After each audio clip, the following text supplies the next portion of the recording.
আমার যুবকের চোখের পানি দেখে, তার কান্না দেখে নিজেকে সামলিয়ে রাখতে পারলেন না। আমার তিনিও চোখের পানি ছেড়ে দিলেন। ডাক দিয়া বললেন, যুবক বলো, তোমার জন্য এই মুহূর্তে আমি কি করতে পারি? কেনই বা এত বড় গুনাহ করলে? যুবক ডাক দিয়া বলছেন, ভাই ওমর রে, আমি যে অপরাধ করেছি আপনি আমার জন্য কিছুই করতে পারবেন না। আমাকে জাহান্নামের আগুনে জ্বলতে হবে। আপনি শুধু আমার জন্য একটু কাজ করে দেন না, একটু সহযোগিতা করেন। আমার বলছেন, যুবক বলো, কি সহযোগিতা তোমার জন্য করতে পারি? যুবক বলতেছেন, ভাই ওমর রে, এখন পর্যন্ত মদিনার জমিনে রব নবী রহমত জিন্দা। এখন পর্যন্ত মদিনার জমিনে নবুয়তের দরজা খোলা।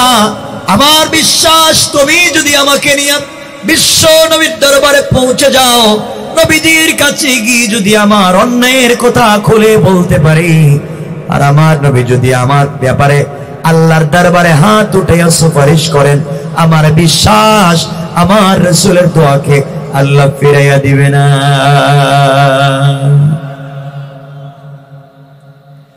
আমার বললেন, যুবক চলো, তোমাকে নিয়ে যাই রাসূলের পাকের দরবারে।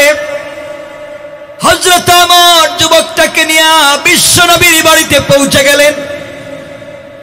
আমার নবীর বাড়িতে যাওয়ার পরে নবীজিকে ডাক দিয়ে বলছেন, ইয়া রাসূলুল্লাহ, ইয়া হাবিবাল্লাহ, ওগো পয়গম্বর আরবি, আমার দরবারে একজন গুনাহগারকে ধরে নিয়ে এসেছি। যেই লোকটা গুনাহ করে কান্না করে তওবা করে জান্নাতে যেতে চায়, পথ খুঁজে পায় না। নবীজি তাকায়া দেখেন ওমরের চোখ থেকেও পানি পড়ে। নবীজি ডাক দিয়া বলছেন, ওমর, তুমি কান্না করো কেন? তোমার চোখে তো আমি জিন্দেগিতে পানি আসতে দেখি নাই। আমার বলছেন, ইয়া রাসূলুল্লাহ, যুবকটাকে আমি এত বেশি কান্না করতে দেখেছি, আমার মতো শক্ত দিলের মানুষের দিল নরম হয়ে গিয়েছে। নবীজি যুবকটাকে কাছে ডেকে নিলেন, চোখের পানিগুলা নিজের হাতে মুছে দিলেন। তাকাইয়া দেখেন কত সুন্দর চেহারা, দাড়িও আছে।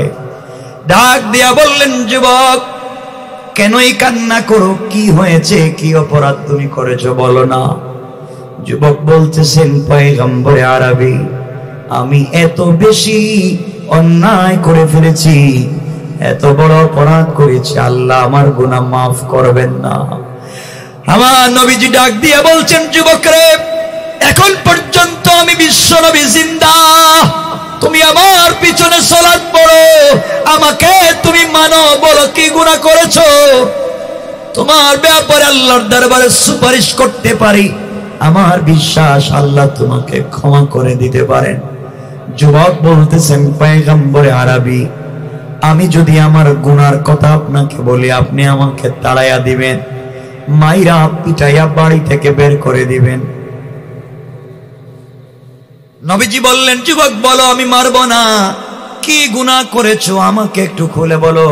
যুবক এবার বলছেন, পয়গম্বর আরবি, আমি যদি আমার গুনার কথা বলি, আপনি কি তাড়াইয়া দিবেন? নবীজি বললেন, বলো কি করেছো? নবীজি বলছেন, যুবক আর কান্না করো না, থামাও, বলো তুমি কি গুনাহ করেছো যার জন্য এত কান্না করো? তোমার গুনাহ কত বড়? তোমার গুনাহ কি আল্লাহর সবগুলো জমিনের চাইতে বড়? যুবক কাঁদতেছে আর বলতেছে, পয়গম্বর আরবি, আমার গুনাহ, আমার মন বলতেছে আল্লাহর সবগুলা জমিনের চাইতে বড়, আমাকে আল্লাহ একটা জান্নাতেও দিবেন না। আমি এত বড় গুনাহ করেছি, আমার গুনাহ আরো বড়। এবার নবীজি বললেন, যুবক তুমি জবাব দাও, আসমান জমিন জান্নাত জাহান্নাম মিলালে যত বড় হয়, তোমার গুনাহ কি তার চাইতে আরো বড়? যুবক কান্না করতেছে আর বলতেছে, পয়গম্বর আরবি, আমার মন বলতেছে আমার গুনাহ আরো বড়। এবার নবীজি বলছেন, যুবক জবাব দাও, তোমার গুনাহ কি আরশ কুরসির চাইতে বড়? যুবক বলছেন, পয়গম্বর আরবি আরো বড়। আমার নবী বলছেন, বলো না, তোমার গুনাহ কি লৌহ কলমের চাইতে বড়? যুবক বলছে, পয়গম্বর আরবি, আমার গুনাহ আরো বড়। এবার নবীজি বললেন, যুবক বলো তোমার গুনাহ কি সিদরাতুল মুনতাহার চাইতে বড়? যুবক বলছে, হুজুর আমার গুনাহ আরো বড়। নবীজি বলছেন, বলো না তোমার গুনাহ কি? ওয়ালাদাইনা মাজিদ, মাজিদ নামক মাঠের চাইতেও কি তোমার গুনাহ বড়? যুবক বলতেছে, পয়গম্বরে আরবি আমার মন বলতেছে আমার গুনাহ আরো বড়। এবার আমার নবীজি চিন্তায় পড়ে গেলেন, এত বড় গুনাহ হয় নাকি? নবীজি বললেন, যুবক বলো না আসমান জমিন আরশ কুরসি লৌহ কলম জান্নাত জাহান্নাম মাজিদ সিদরাতুল মুনতাহা সব কিছু মিলালে যত বড় হয় তোমার গুনাহ কি তার চাইতেও বড়? যুবক কাঁদতেছে আর বলতেছে, পয়গম্বরে আরবি আমার মন বলতেছে আমার গুনাহ আরো বড়। এবার নবীজি দাঁড়াইয়া গেলেন, যুবকের হাতটাকে ধরলেন আর বললেন, যুবক বল, হাল আশরাকতা বিল্লাহ, নিশ্চয় তুমি আল্লাহর সঙ্গে কাউকে শরীক করেছো। কারণ আল্লাহ কোরআনে বলছেন, ইন্নাহু মান ইউশরিক বিল্লাহ ফাকাদ হারামাল্লাহু আলাইহিল জান্নাহ। আমার আল্লাহ বলেছেন, গোলাম রে, যারা শিরক করে তারা পৃথিবীর সবথেকে বড় গুনাহ করে, তার জন্য জান্নাত হারাম। ওয়া মাওয়াহুন নার, তার ঠিকানা হলো জাহান্নাম। ওয়া মা লিয-যালিমিনা মিন আনসার, তার জন্য কোন সাহায্যকারী নাই। যুবক বলো, হাল আশরাকতা বিল্লাহ, নিশ্চয় তুমি আল্লাহর সঙ্গে কাউকে শরীক করেছো? যুবক বলতেছেন, পয়গম্বরে আরবি না, আমি আল্লাহর সঙ্গে কাউকে শরীক করি নাই। এবার নবীজি বললেন, তাহলে বলো, হাল কতালতা নাফসা, তুমি অন্যায়ভাবে কোনো মানুষকে কি হত্যা করেছো? যুবক বলছেন, হুজুর না, আমি কাউকে হত্যাও করি নাই। নবীজি ডাক দিয়া বললেন, যুবক রে, তুমি কাউকে হত্যাও করো নাই, তুমি আল্লাহর সঙ্গে শরীকও করো নাই, তাহলে তোমার গুনাহ এত বড় হলো, গুনাহটা আমাকে বলো। এবার যুবক কাঁদতেছে আর বলতেছে, পয়গম্বরে আরবি তাহলে শুনেন আমার গুনাহ কি, যেই জন্য আমি কান্না করি, সারা রাত জমিনে সিজদায় মাথাটা লাগাইয়া কাঁদছি। আমাকে নিয়ে আপনার বাড়িতে এসেছেন পয়গম্বরে আরবি, আমি হলাম এই মদিনার সব থেকে বড় একজন কাফন চোরা। কিশোর কিশোর পয়গম্বরে আরবি, আমি হলাম এই মদিনার সব থেকে বড় কাফন চোরা। আল্লাহর পয়গম্বর মুচকি হেসে বললেন, যুবক রে, তুমি কাফন চুরি করেছো, কাবিরা গুনাহ করেছো, তাওবা করলে আল্লাহ এই গুনাহ মাফ করে দিবে। তাহলে তুমি নিজেকে এত বড় অপরাধী মনে করার কারণ কি? যুবক চোখের পানি ছেড়ে কান্না করে বলছেন, পয়গম্বরে আরবি না, আমার গুনাহ এখানে শেষ না, গুনাহ তো শুরুই করি নাই। নবীজি বললেন, কি করেছো বলো না। যুবক বলতেছেন, পয়গম্বরে আরবি আমি হলাম এই মদিনার সব থেকে বড় একজন কাফন চোরা। কাফন চুরি করে বাজারে বিক্রি করা আমার কাজ। এই বিক্রি করা টাকা দিয়ে আমি চলি, আমার পরিবারকে চালাই, এইভাবে আমাদের দিন চলে যায়। দীর্ঘদিন থেকে আমি কিন্তু এই কাজ করে অভ্যাস ছাড়তে পারি না। কিন্তু নির্মম ঘটনা ঘটে গেছে গতকালকে। নবীজি বললেন, কি ঘটেছে আমাকে খুলে বলো। এবার যুবক বলতেছেন, পয়গম্বরে আরবি যে গুনাহ করেছি আপনি শুনেন।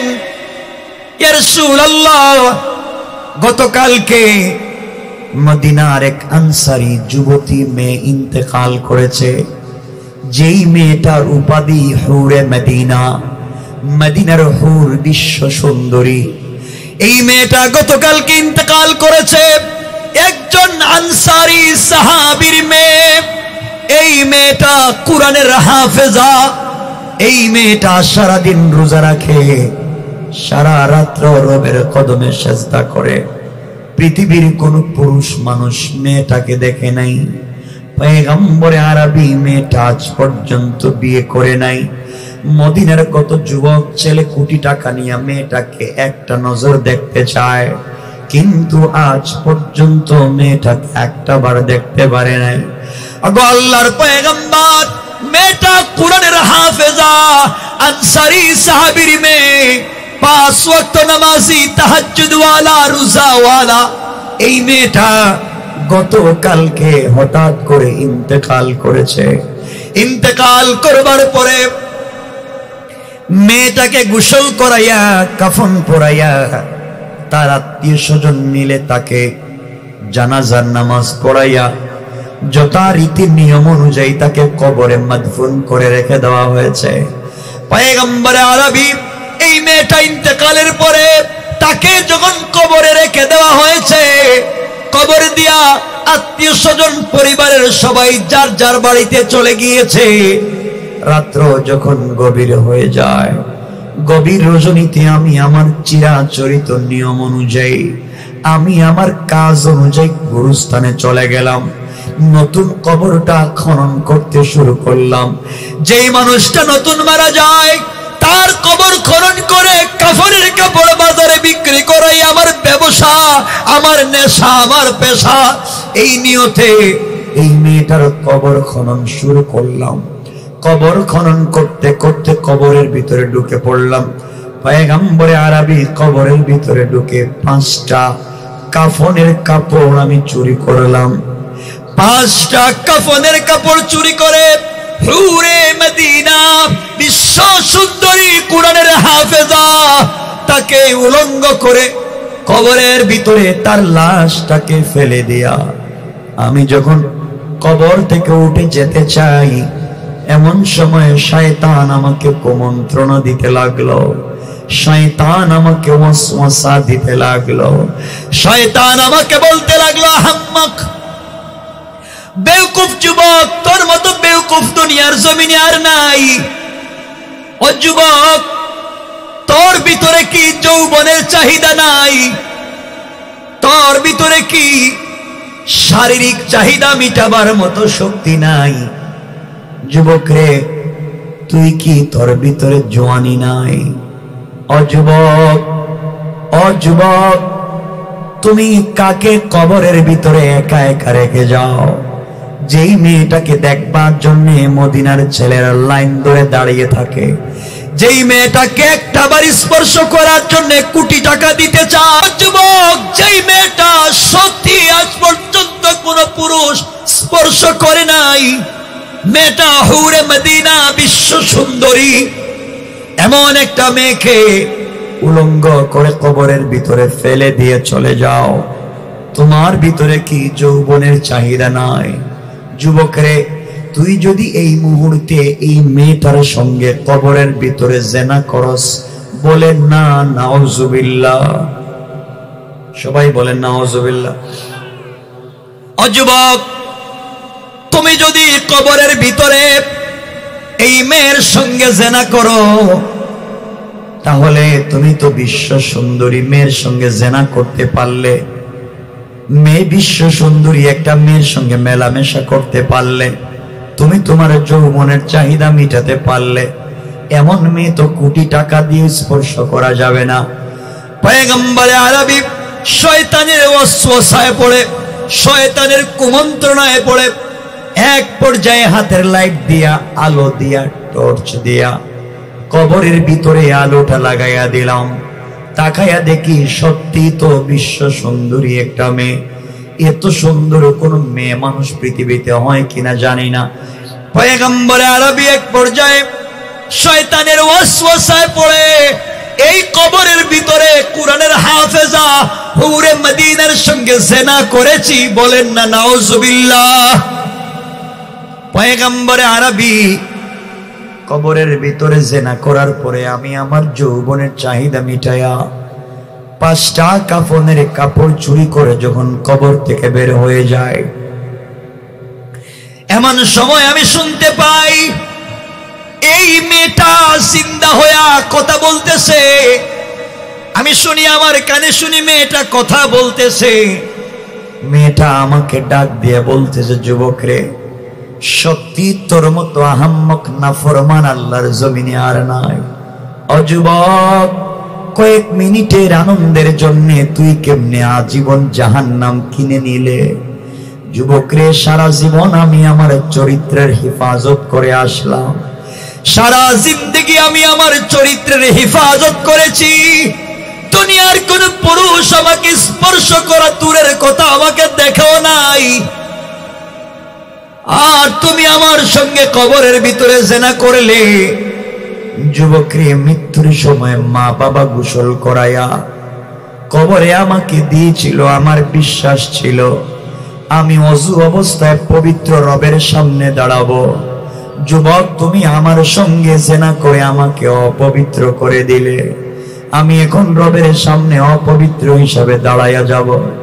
গোটা জিন্দেগি চরিত্রের হেফাজত করলাম, দুনিয়ার কোন মানুষ জীবিত থাকা অবস্থায় স্পর্শ করতে পারলো না। আজ মরে গিয়া তোর মতো নরপশু থেকে নিজেকে বাঁচাতে পারলাম না। যুবক রে, তোমার ভিতরে কি আল্লাহর ভয় নাই? কবরের ভিতরে তোমাকে সাপ বিচ্ছু কামড়াবে, কিয়ামতের দিন তোমাকে জাহান্নামে যাওয়া লাগবে। ও যুবক, আমি মাসলুম, তুমি জালেম। কিয়ামতের দিনে আল্লাহর আদালতে তুমি জালেমের বিরুদ্ধে আমি বিচার দায়ের করব। তুমি আমার সতীত্ব নষ্ট করেছো। আজকে মদিনার কোনো মানুষ দেখে নাই, কারণ সবাই যার যার বাড়িতে পৌঁছে গিয়েছে। আমার আত্মীয় স্বজন কেউ দেখে নাই, কারণ রাত্র গভীর হয়ে গিয়েছে। আমিও তোমাকে বাধা দিতে পারলাম না, আমি মৃত। কিন্তু আমি মাজলুম, তুমি জালেম। কিয়ামতের দিনে আল্লাহর আদালতে তোমাকে দাঁড় করাইয়া দেব। জাহান্নাম ছাড়া বাঁচবার ভয় কোনো সুযোগ নাই। এই কয়েক মিনিটের আনন্দের জন্য সুন্দর চামড়াটাকে কেমনে জাহান্নামের আগুন দিয়ে জ্বালাইবা? পয়গম্বরে আরবি এই কথাগুলা মেয়ে যখন কথা বলেছে, আমার দিলের কানে লেগে গিয়েছে, বুকের ভিতরে ভয় ঢুকে গিয়েছে। পয়গম্বরে আরবি নিজেকে সহ্য করতে পারি নাই। হাত পা তখনই কাঁপতে শুরু হয়েছে। 5টা কাফনের কাপড় কবরের ভিতরে ফালাইয়া দিয়া দৌড়াইয়া কবর থেকে উঠে সারা রাত গুরুস্থানে সাজদায় পড়ে কান্না করেছি। আর আল্লাহকে বলেছি, আল্লাহ, গুনাহ করেছি, অন্যায় করেছি, শয়তানের ওয়াসওয়াসায় পড়েছি। বলো না কি করলে আমার গুনাহ মাফ হবে? বলো না কি করলে জাহান্নামের আগুন থেকে নিজেকে বাঁচাবো? আল্লাহ বলে দাও না। এইভাবে সারা রাত কান্না করেছি।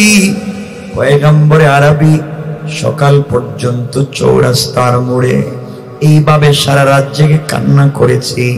হযরত ওমর আমাকে নিয়ে আপনার বাড়িতে এসেছে। আপনি বলেন না আপনার পায়ে ধরি, আপনি বলেন না আমার মতো গুনাহগারকে কি আল্লাহ মাফ দিবে? আমার নবী কাঁপতে লাগলেন, চোখের পানি ছেড়ে কাঁদতে লাগলেন, আর বললেন, যুবক রে, সত্যি তোর মতো গুনাহগার আমার মনে হয় আল্লাহর জমিনে আর নাই। একদিকে তুমি জিনা করেছো, অপরদিকে কোরআনের হাফেজার সঙ্গে জিনা করেছো, তাহাজ্জুদ ওয়ালার সঙ্গে জিনা করেছো, রোজা ওয়ালার সঙ্গে জিনা করেছো, আনসারী সাহাবীর মেয়ের সঙ্গে জিনা করেছো, হুরে মদিনার সঙ্গে জিনা করেছো। অপরদিকে তুমি মৃত মানুষের সঙ্গে জিনা করেছো, আবার তুমি কবরের ভিতরে জিনা করেছো। এতগুলা গুনাহ করে তুমি আমি রাসূলের বাড়িতে কেমনে আসছো? তাড়াতাড়ি বের হয়ে যাও, আমিও তোমার জন্য কিছু করতে পারবো না। ওহী না আসলে আমিও কথা বলতে পারবো না। আল্লাহ ওহীর মাধ্যমে কোনো ফয়সালা না দিলে আমি কিছুই বলতে পারবো না। যুবকরে, ততক্ষণে তুমি আমার বাড়িতে দাঁড়াইয়া থেকো না। আমার ভয় হয় তোমার কারণে না জানি আমার বাড়িতে আল্লাহ কোনো আযাব দিয়ে দেয় কিনা। যুবক রে, আমার মনে পড়লো মুসা কালিমুল্লাহর কথা। আমার নবীজি বলছেন, যুবক রে, মুসা পয়গম্বর একবার ৭২,০০০ বনি ইসরাইল নিয়া মাঠের মধ্যে গিয়া বৃষ্টির জন্য আল্লাহর দরবারে দোয়া করেছেন। আল্লাহ পাক মুসাকে বলছেন, মুসা তোমার ৭২,০০০ মানুষের মধ্যে ৭১,৯৯৯ জন লোক ভালো ভদ্র আল্লাহওয়ালা, একটা মাত্র লোক জিনাকার। ওই একটা লোকের কারণে ৭২,০০০ লোকের দোয়া আমি বন্ধ করে দিলাম, এমনকি তুমি মুসার দোয়াকেও বন্ধ করে দিলাম। ও যুবক, একজন জিনাকারের কারণে ৭২,০০০ আল্লাহওয়ালার দোয়াকে আল্লাহ বন্ধ করে দিয়েছে, মুসা পয়গম্বরের দোয়াকে বন্ধ করে দিয়েছে। আর তুমি এত বড় জিনা করে আমার বাড়িতে আসছো, না জানি কোন আযাব আমার বাড়িতে চলে আসে। এর আগে আগে তুমি চলে যাও, আমার বাড়ি থেকে চলে যাও। আমি তোমার ব্যাপারে কোনো একান্ত ব্যক্তিগত ফয়সালা দিতে পারবো না যতক্ষণ পর্যন্ত আল্লাহ ওয়াহির মাধ্যমে কিছু না জানায়া দেয়। এবার যুবক আমার নবীর বাড়ি থেকে বের হইয়া চোখের পানি ছেড়ে রাস্তায় যায় আর কান্না করে বলছে, আল্লাহ, আমার নাম তো গুনাহগার, তোমার নাম তো আজিজুল গফফার। আল্লাহ, গুনাহ করেছি, অপরাধ করেছি, তুমি ছাড়া আমার যাওয়ার জায়গা নাই। ঘুরে ঘুরে দেখেছি রহমতের নবী আমাকে বের করে দিয়েছে। আমি জাহান্নাম থেকে বাঁচতে চাই, কবরের আযাব থেকে বাঁচতে চাই, কোথায় যাব, আমার যাওয়ার জায়গা নাই। এইভাবে কান্না করে করে যুবকটা মদিনার সব থেকে উঁচা পাহাড়ের উপরে উঠে গেছে। পাহাড়ের উপরে উঠে গভীর রজনীতে কান্না করতেছি আর বলতেছি, আল্লাহ তাআলা, গভীর রাত্রে তাকাইয়া দেখো আমি গুনাহগার, ঘুমাই না। পশু পাখিগুলা বাসায় বাসায় ঘুমায়, কত মা তার সন্তানের গলা জড়াইয়া ঘুমায়, কত ছেলে তার বাবার গলা জড়াইয়া ঘুমায়, কত ভাই তার ভাইয়ের গলা জড়াইয়া ঘুমায়, কত বোন তার বোনের গলা জড়াইয়া ঘুমাইয়া যায়, কত স্ত্রী তার স্বামীর গলা জড়াইয়া আনন্দে ঘুমায়। আয় আল্লাহ, আমি তোমার গোলাম, গুনাহ করে ঘুমাই না। গভীর রাত্রে পাহাড়ের উপরে উঠে সাজদায় পড়ে কাঁদতেছি। আয় আল্লাহ, ভুল করেছি, অন্যায় করেছি, নাফরমানি করেছি, আমি অনুতপ্ত, তুমি কি আমাকে মাফ করে দিবা না? তোমার নাম না রহমান, তোমার নাম না গফফার, ইয়া আজিজুল গফফার ও ইয়া সত্তারুল উয়ুব। আয় আল্লাহ, তুমি কি আমাকে ক্ষমা করে দিবা না? এইভাবে কাঁদতেছে। একদিন, দুই দিন না, সংক্ষেপ করে বলি, কানতে কানতে 40টা রাত্র পাহাড়ের উপরে উঠে চোখের পানি ছেড়ে ছেড়ে কানতেছে, পাহাড় থেকে নামে না। কানতে কানতে 40 রাত্র শেষ।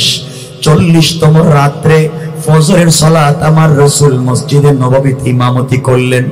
ফজরের সালাতের ইমামতি করে আমার নবীজি সাহাবায়ে কেরামদেরকে সামনে নিয়ে এইভাবে ওয়াজ করতেছেন। হঠাৎ করে জিবরিল আমিন হাজির হয়ে গেলেন। জিবরাইল এসে আমার নবীকে সালাম দিলেন।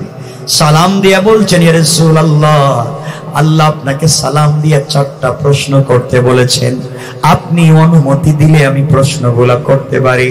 নবীজি বললেন, অবশ্যই করতে পারো, কেন করতে পারবে না? জিবরাইল এবার প্রশ্ন করতেছেন, ইয়া রাসূলুল্লাহ, ইয়া হাবিবাল্লাহ। 1 নাম্বার প্রশ্ন, আল্লাহ বলছেন, আসমান জমিন যা চোখে দেখা যায় সৃষ্টি আপনি করেছেন না আল্লাহ?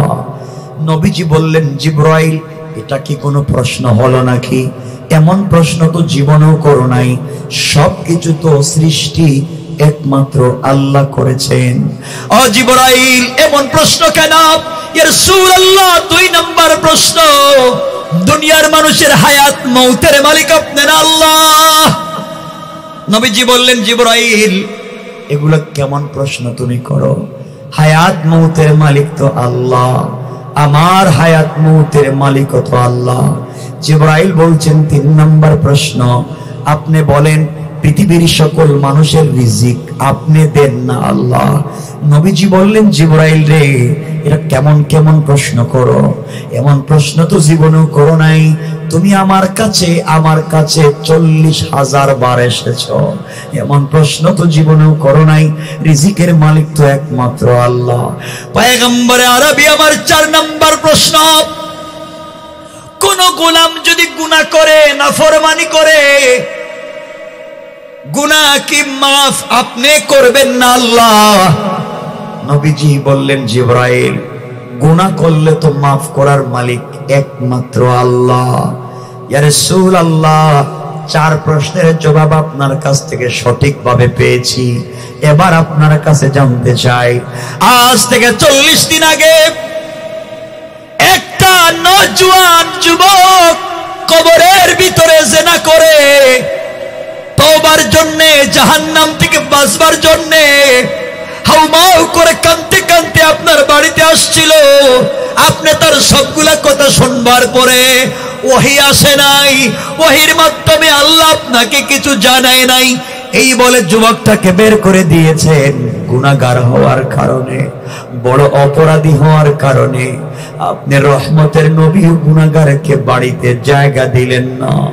আল্লাহ আজকে জানাইয়া দিয়েছেন পয়গম্বরে আরবি, আল্লাহ বলছেন কোন গুনাহগার সন্তানকে গুনার কারণে মা বাবা ঘর থেকে বের করে দিতে পারে, কোন গুনাহগার ছাত্রকে তার শিক্ষক অফিস থেকে, ক্লাস থেকে বের করে দিতে পারে, কোন গুনাহগার গোলামকে এলাকার মানুষ মিলে গ্রাম ছাড়া করে দিতে পারে, কোন গুনাহগার মুরিদকে তার পীর সাহেব বের করে দিতে পারে, কোন গুনাহগার উম্মতকে তার নবী তার জায়গা থেকে বের করে দিতে পারে। পয়গম্বরে আরবি আল্লাহ ডাক দিয়া বলেছেন, তার নিজের হাতে সেই গোলামটাকে তিনি বানাইছেন।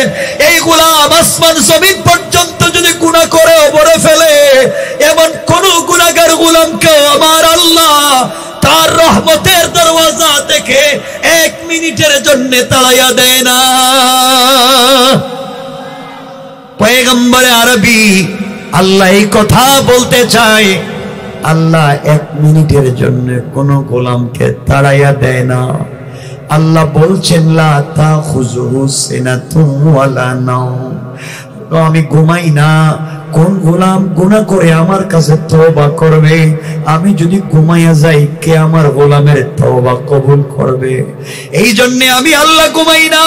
পয়গম্বর আরবি এই লোকটার ব্যাপারে আপনি ফয়সালা দেন নাই ওহী না আসার কারণে। লোকটা আল্লাহর কাছে 40 দিন যে তওবা করছে, আল্লাহ তার তওবাকে কবুল করে নিয়া তার জিন্দেগির সবগুলা গুনাহকে মাফ করে দিয়া জান্নাতি বলে এই মুহূর্তে ফয়সালা করে দিয়েছে। পয়গম্বর আরবি তানা আল্লাহ জানাইয়া দিয়েছেন, এই লোকটা যেই তওবা করেছে 40 দিনে, আল্লাহ এত খুশি হয়ে গিয়েছে, মদিনার লিস্টেড রেজিস্টারিকৃত 70 জন জাহান্নামী যাদের নামটা জাহান্নামের লিস্টে উঠে গেছে, এমন 70 জন লোকের মধ্যে তার তওবাকে যদি বন্টন করে দেওয়া হয়, আল্লাহ আরো 70 জন গুনাহগারকে তার তওবার কারণে মাফ করে দিতে পারেন। কোন সুবহানাল্লাহ।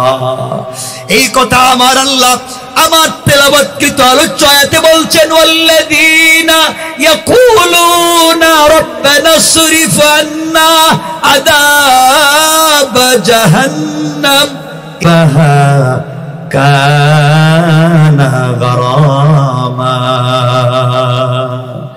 আল্লাহ জানাইয়া দিলেন, গোলাম রে, সাকারাত শুরু হয়ে যাওয়ার আগে, গারগারা শুরু হয়ে যাওয়ার আগে, কবরে চলে যাওয়ার আগে, মালাকুল মউত আজরাইল চলে আসার আগে, আমি আল্লাহর কাছে জিন্দেগীর গুনার জন্য একবার হাত উঠাইয়া যদি আমাকে আল্লাহ বলে ডাক দিয়া ক্ষমা চাইতে পারিস, গোলাম কথা দিলাম হাত নামাবার আগে আগে তোমার জিন্দেগীর গুনাহগুলাকে মাফের ওয়াদা দিলাম।